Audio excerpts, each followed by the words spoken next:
89वां अध्याय। भृगु जी के द्वारा त्रिदेवों की परीक्षा तथा भगवान का मरे हुए ब्राह्मण बालकों को वापस लाना। श्री शुकदेव जी कहते हैं, परीक्षित, एक बार सरस्वती नदी के पावन तट पर यज्ञ प्रारंभ करने के लिए बड़े बड़े ऋषि मुनि एकत्र होकर बैठे। उन लोगों में इस विषय पर वाद विवाद चला कि ब्रह्मा, शिव और विष्णु में सबसे बड़ा कौन है। परीक्षित, उन लोगों ने यह बात जानने के लिए ब्रह्मा, विष्णु और शिव की परीक्षा लेने के उद्देश्य से ब्रह्मा के पुत्र भृगु जी को उनके पास भेजा। महर्षि भृगु सबसे पहले ब्रह्मा जी की सभा में गए। उन्होंने ब्रह्मा जी के धैर्य आदि की परीक्षा करने के लिए न उन्हें नमस्कार किया और न तो उनकी स्तुति की। इस पर ऐसा मालूम हुआ कि ब्रह्मा जी अपने तेज से दहक रहे हैं।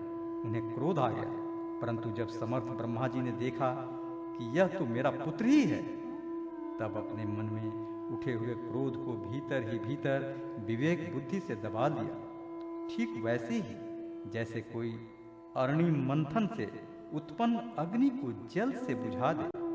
वहां से महर्षि भृगु कैलाश में गए। देवाधिदेव भगवान शंकर ने जब देखा कि मेरे भाई भृगु जी आए हैं, तब उन्होंने बड़े आनंद से खड़े होकर उनका आलिंगन करने के लिए भुजाएं फैलाई। परंतु महर्षि भृगु ने उनसे आलिंगन करना स्वीकार न किया और कहा, तुम लोक और वेद की मर्यादा का उल्लंघन करते हो, इसलिए मैं तुमसे नहीं मिलता। भृगु जी की यह बात सुनकर भगवान शंकर क्रोध के मारे तिलमिला उठे। उनकी आंखें चढ़ गई। उन्होंने त्रिशूल उठाकर महर्षि भृगु को मारना चाहा, परंतु उसी समय भगवती सती ने उनके चरणों पर गिरकर बहुत अनुनय विनय की और किसी प्रकार उनका क्रोध शांत किया। अब महर्षि भृगु जी भगवान विष्णु के निवास स्थान वैकुंठ में गए। उस समय भगवान विष्णु लक्ष्मी जी की गोद में अपना सिर रखकर लेटे हुए थे। भृगु जी ने जाकर उनके वक्ष स्थल पर एक लात कसकर जमा दी।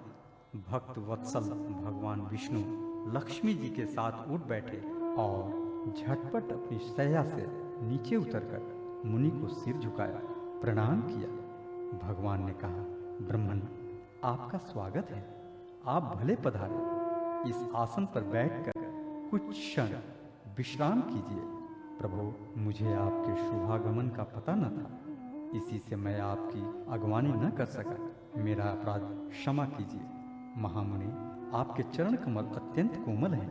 यूं कहकर भृगु जी के चरणों को भगवान अपने हाथों से सहलाने लगे और बोले, महर्षि, आपके चरणों का जल तीर्थों को भी तीर्थ बनाने वाला है। आप उससे बैकुंठ लोक, मुझे और मेरे अंदर रहने वाले लोकपालों को पवित्र कीजिए। भगवान, आपके चरण कमलों के स्पर्श से मेरे सारे पाप धुल गए। आज मैं लक्ष्मी का एकमात्र आश्रय हो गया। अब आपके चरणों से चिन्हित मेरे वक्ष स्थल पर लक्ष्मी सदा सर्वदा निवास करेगी। श्री शुकदेव जी कहते हैं, जब भगवान ने अत्यंत गंभीर वाणी से इस प्रकार कहा, तब भृगु जी परम सुखी और तृप्त हो गए। भक्ति के उद्रेक से उनका गला भर आया, आंखों में आंसू छलक आया और वे चुप हो गए। परीक्षित, भृगु जी वहां से लौटकर ब्रह्मवादी मुनियों के सत्संग में आए और उन्हें ब्रह्मा, शिव और विष्णु भगवान के यहाँ जो कुछ अनुभव हुआ था वह सबका सुनाया। भृगु जी का अनुभव सुनकर सभी ऋषि मुनियों को बड़ा विस्मय हुआ। उनका संदेह दूर हो गया। तब से वे भगवान विष्णु को ही सर्वश्रेष्ठ मानने लगे, क्योंकि वे ही शांति और अभय के उद्गम स्थान हैं। भगवान विष्णु से ही साक्षात धर्म, ज्ञान, वैराग्य, 8 प्रकार के ऐश्वर्य और चित्त को शुद्ध करने वाला यश प्राप्त होता है। शांत, समचित, अकिंचन और सबको अभय देने वाले साधु मुनियों की वे ही एकमात्र परम गति है, ऐसा सारे शास्त्र कहते हैं। उनकी प्रिय मूर्ति है सतत्व और इष्ट देव है ब्राह्मण। निष्काम, शांत और निपुण बुद्धि, विवेक संपन्न पुरुष उनका भजन करते हैं। भगवान की गुणमयी माया ने राक्षस, असुर और देवता, उनकी ये 3 मूर्तियां बना दी हैं। इनमें सतत्वमयी देव मूर्ति ही उनकी प्राप्ति का साधन है। वे स्वयं ही समस्त पुरुषार्थ स्वरूप हैं। श्री सुखदेव जी कहते हैं, परीक्षित, सरस्वती तट के ऋषियों ने अपने लिए नहीं, मनुष्यों का संशय मिटाने के लिए ही ऐसी युक्ति रची थी। पुरुषोत्तम भगवान के चरण कमलों की सेवा करके उन्होंने उनका परम पद प्राप्त किया। सूत जी कहते हैं, शौनकादि ऋषियों भगवान पुरुषोत्तम की यह कमनीय कीर्ति कथा जन्म मृत्यु रूप संसार के भय को मिटाने वाली है। यह व्यास नंदन भगवान श्री सुखदेव जी के मुखार विंद से निकली हुई सूरभिमयी मधुमयी सुधा धारा है। इस संसार के लंबे पथ का जो बटोही अपने कानों के दोनों से इसका निरंतर पान करता रहता है, उसकी सारी थकावट जो जगत में इधर उधर भटकने से होती है दूर हो जाती है। श्री सुखदेव जी कहते हैं, परीक्षित, एक दिन की बात है, द्वारकापुरी में किसी ब्राह्मण के गर्भ से एक पुत्र पैदा हुआ, परंतु वह उसी समय पृथ्वी का स्पर्श होते ही मर गया। ब्राह्मण अपने बालक का मृत शरीर लेकर राजमहल के द्वार पर गया और वहां उसे रखकर अत्यंत आतुरता और दुखी मन से विलाप करता हुआ यह कहने लगा, इसमें संदेह नहीं कि ब्राह्मण द्रोही, धूर्त, कृपण और विषयी राजा के कर्म दोष से ही मेरे बालक की मृत्यु हुई है। जो राजा हिंसा परायण, दुःशील और अजितेंद्रिय होता है, उसे राजा मानकर सेवा करने वाली प्रजा दरिद्र होकर दुख पर दुख भोगती रहती है और उसके सामने संकट पर संकट आते रहते हैं। परीक्षित, इसी प्रकार अपने दूसरे और तीसरे बालक के भी पैदा होते ही मर जाने पर वह ब्राह्मण लड़के की लाश राजमहल के दरवाजे पर डाल गया और वही बात कह गया। नवें बालक के मरने पर जब वह वहां आया, तब उस समय भगवान श्री कृष्ण के पास अर्जुन भी बैठे हुए थे। उन्होंने ब्राह्मण की बात सुनकर उससे कहा, ब्राह्मण, आपके निवास स्थान द्वारका में कोई धनुषधारी क्षत्रिय नहीं है क्या? मालूम होता है कि ये यदुवंशी ब्राह्मण हैं और प्रजा पालन का परित्याग करके किसी यज्ञ में बैठे हुए हैं। जिनके राज्य में धन, स्त्री अथवा पुत्रों से वियुक्त होकर ब्राह्मण दुखी होते हैं, वे क्षत्रिय नहीं हैं। क्षत्रिय के वेश में पेट पालने वाले नट हैं, उनका जीवन व्यर्थ है। भगवान, मैं समझता हूँ कि आप स्त्री पुरुष अपने पुत्रों की मृत्यु से दीन हो रहे हैं। मैं आपकी संतान की रक्षा करूँगा। यदि मैं अपनी प्रतिज्ञा पूरी न कर सका तो आग में कूदकर जल मरूंगा और इस प्रकार मेरे पाप का प्रायश्चित हो जाएगा। ब्राह्मण ने कहा, अर्जुन, यहाँ बलराम जी, भगवान श्री कृष्ण, धनुर्धर शिरोमणि प्रद्युम्न, अद्वितीय योद्धा अनिरुद्ध भी जब मेरे बालकों की रक्षा करने में समर्थ नहीं है, इन जगदीश्वरों के लिए भी यह काम कठिन हो रहा है, तब तुम इसे कैसे करना चाहते हो? सचमुच यह तुम्हारी मूर्खता है। हम इस बात पर बिल्कुल विश्वास नहीं करते। अर्जुन ने कहा, ब्राह्मण, मैं बलराम, श्री कृष्ण अथवा प्रद्युम्न नहीं हूँ। मैं हूँ अर्जुन, जिसका गांडीव नामक धनुष विश्वविख्यात है। ब्राह्मण देवता, आप मेरे बल पौरुष का तिरस्कार मत कीजिए। आप जानते नहीं, मैं अपने पराक्रम से भगवान शंकर को संतुष्ट कर चुका हूँ। भगवान, मैं आपसे अधिक क्या कहूँ? मैं युद्ध में साक्षात मृत्यु को भी जीतकर आपकी संतान ला दूंगा। परीक्षित, जब अर्जुन ने उस ब्राह्मण को इस प्रकार विश्वास दिलाया, तब वह लोगों से उनके बल पौरुष का बखान करता हुआ बड़ी प्रसन्नता से अपने घर लौट गया।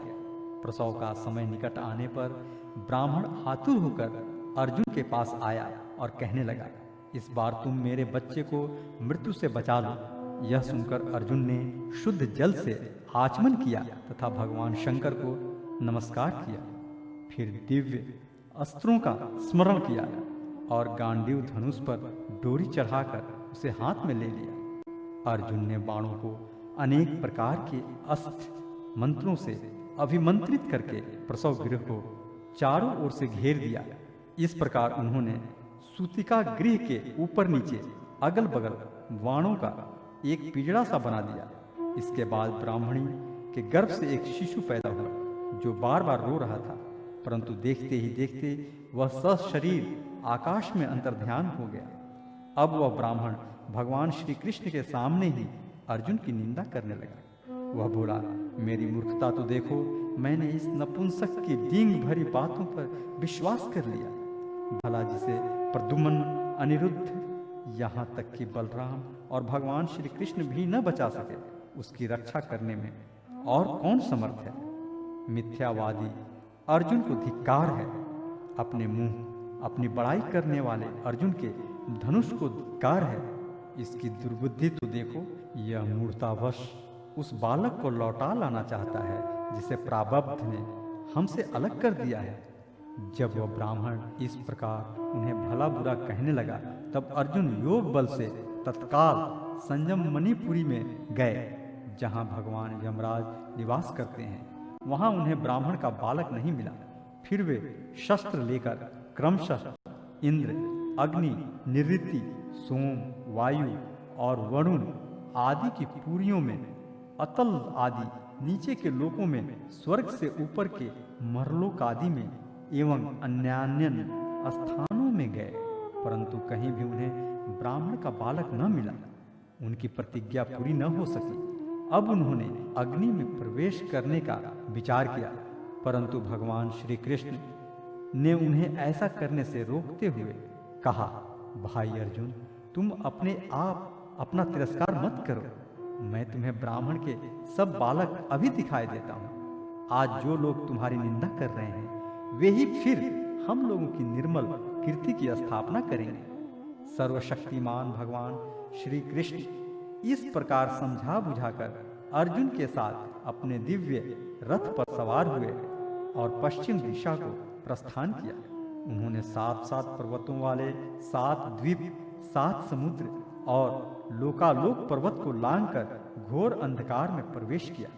परीक्षित, वह अंधकार इतना घोर था कि उसमें शैब्य, सुग्रीव, मेघपुष्प और बलाहक नाम के चारों घोड़े अपना मार्ग भूलकर इधर उधर भटकने लगे।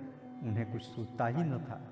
योगेश्वरों के भी परमेश्वर भगवान श्री कृष्ण ने घोड़ों की यह दशा देखकर अपने सहस्त्र सूर्यों के समान तेजस्वी चक्र को आगे चलने की आज्ञा दी।